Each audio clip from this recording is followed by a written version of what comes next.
Hello. What is being presented here is not a routine rotation or symbolic show of force. It is a picture of mass combat readiness around one of the most dangerous 2 points on Earth, and the data lynches the pressure of medially. The most alarming detail comes past C-17S. Troops reportedly being pushed toward the region, airborne units moving first, heavy bombers led operative strike missions, and follow-on forces building effort averting cluster near right in Taran. That matters now because once that kind of mission begins to move, the margin from escalation narrows umbrella. And the contradiction at the center of it is impossible to ignore. If this is data runs, why does the poster being described look so much like preparation for a war evening sequence? That is where the real way bends. The sequence matters. Shodir are not simply being alerted, they are assembling. Leading chessboard chalks, packing for an undefined deployment, boarding submitted craft, and moving with the kind of discipline that simulates more than political theater, Tabish and theater.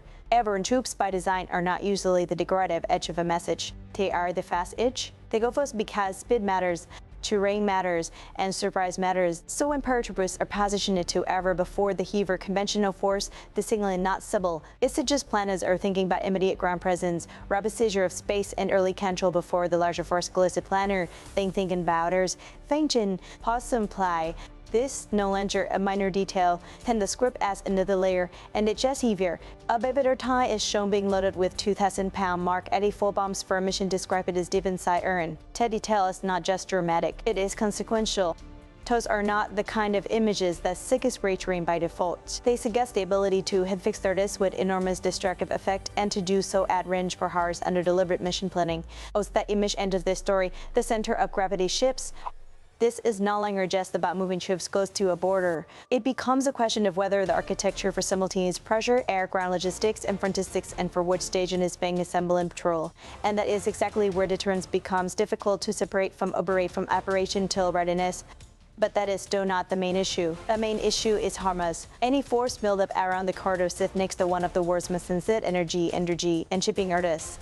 Even the perception that a strike packets in ground support network are being positioned near the zone can shake calculations far beyond the battlefield to far beyond. Insurance race rate, shipping risks, all markets react. Alike governments react, military hotlines suddenly matter more. Every radar contact, every naval movement, every helicopter life begins to carry a larger political meaning. In others, the surface is not the whole story. While a slight troop movement is also a mistake warfare, escalation management, and risk multiplication happening at the same time. And then comes the most dangerous feature of all, compression. The transport presents counterfeit lives, Marine movement, Black Hawk shuttles, bomber launch, these stop troops, and committable management title missions. Whether every element is fully verified in public or not, the strategic implication of the chain is clear. It describes an ecosystem of readiness in which NIST do not wait for the full force to arrive before shaping the crowd, telling obstacle positions, establish communications, distribute ammunition, and prepare for the next order. That is why this story carries such tension. Because the deeper fear not just what has already moved. It is what kind of decision-maker environment this creates next. As war positions are built in combat system earlier in, the threshold for action can start to feel lower than it did before positions engine before, and that is where the pressure truly sits tonight. Not only in the movement itself, but in the fact of moving with this skill can create its own momentum before deployment is the highest time to catch up. But now the picture is just even more serious because the second layer is not the movement itself. It is the logic behind the movement. When troops, bombers, helicopters, airlift and forward camp construction are all presented as parts of one chain. The message is not just that the first is. The message is that force is being organized for sequence spamming and follow through. And that is the point where rhetoric stops being the main driver risk. Structure becomes the driver. Once forces are arranged in a way that lets one element of another reinforce and another strike deeper, the region is no longer dealing dual intel. And is dealing with a framework that can convert political pressure into military action very quickly. That is what's where people paying class attention. Because in crisis like the speed is not neutral. Speed can lock everyone into worse twists. Look at the pattern being implied. Everyone troops arrive early. Support valves follow. Marines link with the units closer to the border. Helicopters keep cycling personnel forward. Communications are established. Ammunition is distributed. Camps are bold. Armor is on the way. That is not random movement. That is the anatomy of a force trying to resist delay between arrival and use. In military terms, the dangerous part is not simply having capability. It is shortening the time needed to turn the capability into action. The real concern lies in the consequence behind it, because once that timeline compresses, diplomacy begins operating under a harsher clock than before, and then there is the political contradiction sitting underneath all of this. If leaders bribe such deployments as deterrence, It may technically mean that visible strength is supposed to prevent a wider conflict.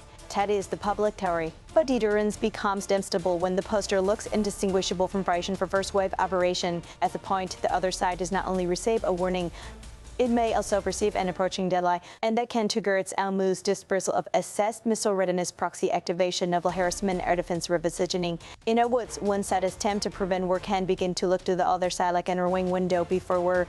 That is how escalation spirals start, not always through a formal decision, but through mutual fear reading the same battlefield from opposition, spire position, spire, there's an avenue chip trussion stand of vacation season a kitch of my. All the zations then paddle fearless therishan swears and if it drives in entertains. More importantly, this exposes a much larger layer underneath the Strait of Hormuz and not just into the location on a map. It is a pressure valve for global energy flow, commercial shipping, and strategic signaling between major powers. Any credible suggestion of large concentration around the space and medallion reaches beyond the local theater. Marcus Bagan pressing risk before shot or fire. Regional ally start calculating exposure. Adversaries test red lines directly. And every incident, even a radar lock, a drone interception, a missile alert, a maritime boarding start carrying the possibility of changing resonate the possibility of chain Russian. That is why the language around unlimited ammunition and decimating irritant is so comestible in strategy attempts. Even when spoken for effect language like that does not remain political theater for a month smashed to the visible readiness posture, it hardens perceptions, it deepens mistrust.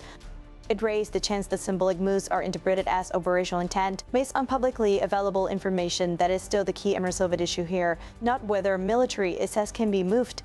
Clearly, they can. Not whether pressure is being applied. Clearly, it is. The deeper question is whether the pressure is meant to stop a war, prepare for one, or create leverage by making both possibilities feel real ends. And that is the hardest part to ignore. Because if the answer remains deliberately ambiguous and biggest, that ambiguity may itself become the most dangerous weapon in the intel situation. This is where the story turned from spectacle to consequence. On force or position, the bombers are armed, and the language of deterrence starts sounding like the language of war. The danger for the position and hybridized. The real danger is that momentum cannot run judgment on misread signal, when said response, on decision made under pressure, and the inter-region can move from posturing to rupture. That is why this has to be watched with extreme care, not for the noise on the surface, but for the shift underneath it. Because when military readiness, political ambiguity, and strategic concept Turk can move very faster and can move very fast, Turk and military. Stay close to this story. Watch the actions, not just the statements. Watch what moves, what changes, and what suddenly goes quiet. Because the next development may tell us whether this pressure was meant to contain the crisis or whether it was deafening shape of anything far more generous.